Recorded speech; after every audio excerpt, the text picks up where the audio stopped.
नमस्कार, स्वागत आहे आपल्या अन्नपूर्णा रेसिपीजवर। आज आपण साबुदाण्याची खिचडी बनवणार आहोत आणि ती हिरवी मिरची टाकून छान बनवलेली आहे। आपण साबुदाणा खिचडी अशी मोकळी मोकळी आलेली आहे। अशी सुंदर साबुदाण्याची खिचडी, त्याच्यावर वरून बारीक चिरलेली कोथिंबीर आणि मिरची सोबत खाल्ली तर खूपच छान लागते।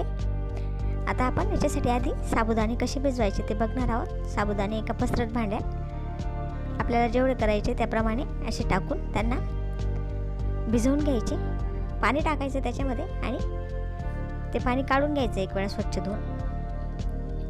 असं स्वच्छ चांगलं त्यांना धुवून घ्यायचं आणि मग पाणी काढून घ्यायचं। पाणी काढल्यानंतर मग असा बोटाचा एक पेरू बुडेल तेवढं पाणी राहू द्यायचं आणि 4 तास साबुदाणे झाकून ठेवायचे।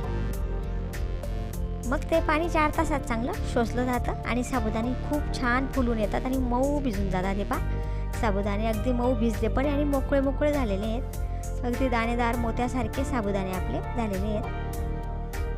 आता या साबुदाणे भिजवले आपण ते मोकळे करून घेतले आणि मग त्याच्यात जाडसर शेंगदाण्याचा कूट केलेला आहे तो टाकून घेतला आणि ते पण चांगलं कालवून घेतलं। आपण जर अशा प्रकारे कालवून घेतलं तर साबुदाणा कलसताना अगदी सगळीकडे छान एकजीव सगळा कूट लागतो आणि छान लागतं। आता आपण ह्याच मिश्रणात चवीप्रमाणे मीठ पण टाकून घेतलं आणि सगळं चांगलं कालवून घेतलं।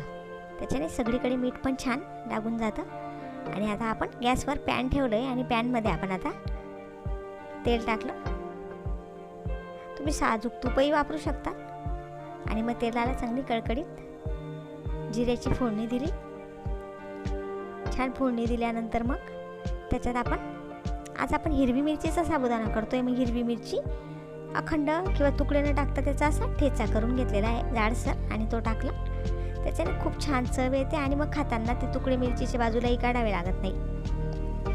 छान परतवून घेतल्यानंतर आपण जो साबुदाणा शेंगदाण्याचं कूट ते कालवलेलं होतं ते मिश्रण टाकून दिलं सगळं आणि छान असं कालवून घेतलं। छान परतवून घेतल्यानंतर खूप सुंदर सगळीकडे ते सगळं लागतं। चटणीचा, मिरचीचा ठेचा सगळं छान लागतं आणि साबुदाणे खूप चविष्ट येतात। सध्या श्रावण महिना चालू आहे, उपवासाचे दिवस आहेत, तर आपण असे वेगवेगळ्या प्रकारे साबुदाण्याची खिचडी बनवून खाल्ली तर आपल्याला कंटाळा येत नाही। आणि एरवी मुलांना डब्यात द्यायला असे झटपट करायला साबुदाणे खूप छान आहेत। आणि आता आपण हे 10 मिनटं मंद आचेवर झाकून दिलं। मंद आचेवर झाकल्यानंतर हे पहा साबुदाणे छान वाफवून आले आणि मग त्यांना पुन्हा चांगले आपण कालवून घेतले। चांगले कालवल्यानंतर आपण त्यांना मग त्याच्यावर आपण बारीक कोथिंबीर चिरून टाकली।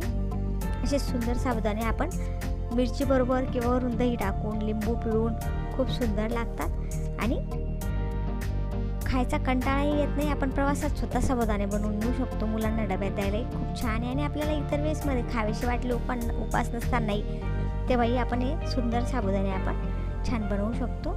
असे सुंदर साबुदाणे बनवण्याची पद्धत अगदी साधी सोपी आणि मोत्यासारखा साबुदाणा कसा भिजवायचा ती पद्धत आपण आज पाहिली। तुम्हाला आवडल्यास तुम्ही नक्की करून बघा। तुम्ही तुमचा अमूल्य वेळ देऊन हा व्हिडिओ पाहिला त्याबद्दल तुमचे खूप खूप खूप आभार। जर तुम्हाला हा व्हिडिओ आवडला तर अन्नपूर्णा रेसिपीजला लाईक, शेअर आणि सबस्क्राईब नक्की करा। थँक्यू, धन्यवाद।